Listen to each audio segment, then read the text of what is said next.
Media మిత్రులందరూ నమస్కారం. Srisailam left bank canal సొరంగ మార్గంలో జరిగిన దుర్ఘటన ఏదైతుందో దురదృష్టకరం, అత్యంత బాధాకరం. సరే, ఆ ప్రాజెక్టు పైన ఎటువంటి అనుమానాలు ఉన్నప్పటికీ, మొదటి నుంచి కూడా ఎటువంటి విమర్శలు ఉన్నప్పటికీ,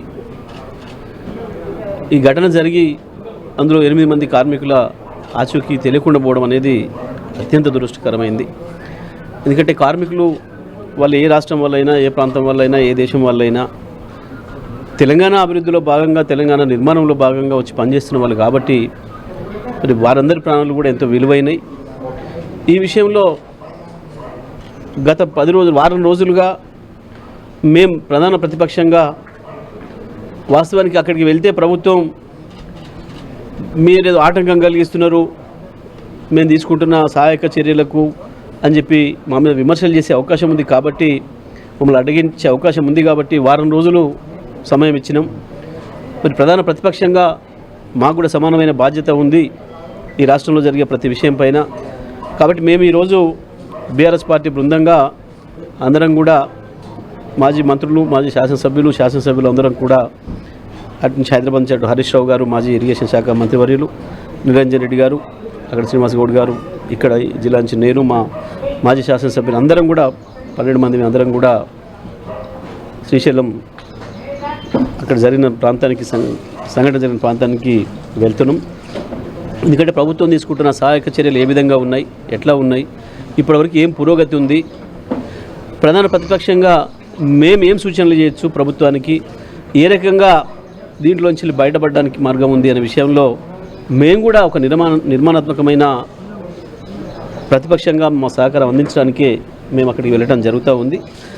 తప్పకుండా అక్కడికి వెళ్ళిన తర్వాత అక్కడ జరుగుతున్న చర్యలు ఏమున్నాయి, ఏం చేస్తుంది ప్రభుత్వం, ఏం చేయాల్సి ఉండే, ఇంకెక్కడైనా ఏమైనా లోపాలు ఉన్నాయా చేస్తున్న దాంట్లో అనే విషయాలన్నిటి కూడా పరిశీలించి ఇంకా చేయాల్సిన వాటికి సంబంధించిన సూచనలు ఏమైనట్టు కూడా ప్రధాన ప్రతిపక్షంగా మేము అవన్నీ కూడా చేస్తాం.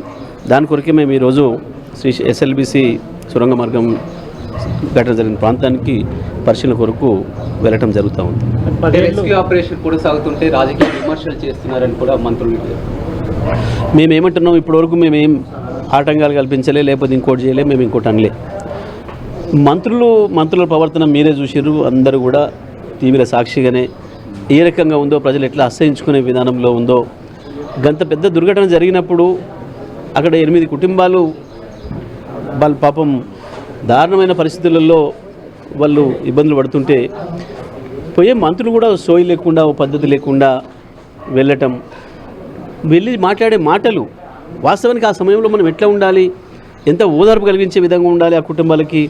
కానీ అట్లా లేకుండా చాలా చిల్లరగా మిగతా రాజకీయ మాటలు మాట్లాడినట్టు చాలా చిల్లర ప్రవర్తన ఆ మంత్రులు కొంతమంది మార్చుకోలేకపోవడం, వాళ్ళ విధానాన్ని మార్చుకోలేకపోవడం, వాళ్ళ బలహీనతల నుంచి బయటపడలేకపోవడం, అక్కడికి వెళ్ళినప్పుడు కూడా సరైన కండిషన్లో వెళ్ళలేకపోవడం, అది మనందరం కూడా కళ్ళారా చూస్తున్నాం, మన వీడియోలలో చూస్తూ ఉన్నాం.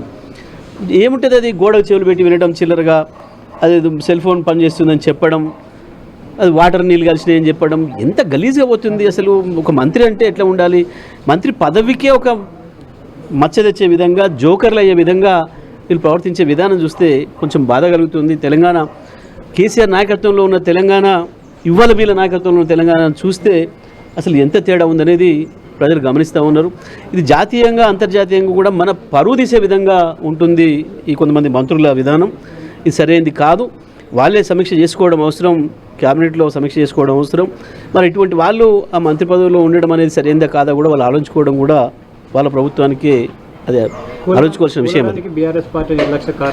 ఇంత చిల్లర విషయాలు చిల్లర మాటలు మాట్లాడితే ఏమనుకుంటారు. మేము స్పష్టంగా 5 సంవత్సరాల నుంచి ముందుకు పోలేకపోవడానికి ప్రధానమైన కారణం నీటి ఊటనే చెప్పినాం. నేను గతంలో మాట్లాడింది అనేక సందర్భాలు మీరు చూసి, నేను కూడా అక్కడ పోయి విజిట్ చేసిన, ఏదైనా ప్రయత్నాలు చేయాల్సిన ప్రయత్నాలను చేసిన. ప్రతి నెల 1.5 కోటికి పైగా వాళ్ళకు కేవలం నీళ్లను బయట తీయడం కొరకే ఖర్చు అవుతుండే.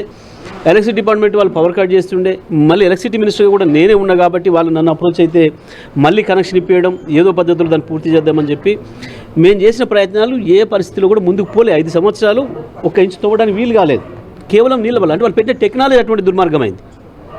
ఆ టెక్నాలజీ పెట్టినప్పుడే చెప్పినాం. మేము బీఆర్ఎస్ పార్టీగా లేకపోయినా తెలంగాణ వాదులుగా, నల్లగొండ బిడ్డలుగా ఆనాడే మేము విమర్శలు చేసినాం. ఇది సరైనది కాదు, ఈ టెక్నాలజీ పెట్టడం అనేది నల్లగొండకు ద్రోహం చేయడం తప్ప ఇంకోటి కాదు అనే మాట మేము ఆ రోజు స్పష్టంగా చెప్పినాం. మేము ఇది పూర్తి చేయడం కొరకు పెట్టిన ప్రాజెక్టు కాదు, కేవలం నల్లగొండ జిల్లా ప్రజల్ని మోసం చేయడం కొరకు నల్లగొండ నాయకులు ఇంతింతెత్తు పెరిగిన నాయకులు వీళ్ళ సహకారంతో సమైక్యాంధ్ర పాలకులు మనకు చేస్తున్న ద్రోహం అని చెప్పి ఆ రోజు మేము చెప్పినాం స్పష్టంగా.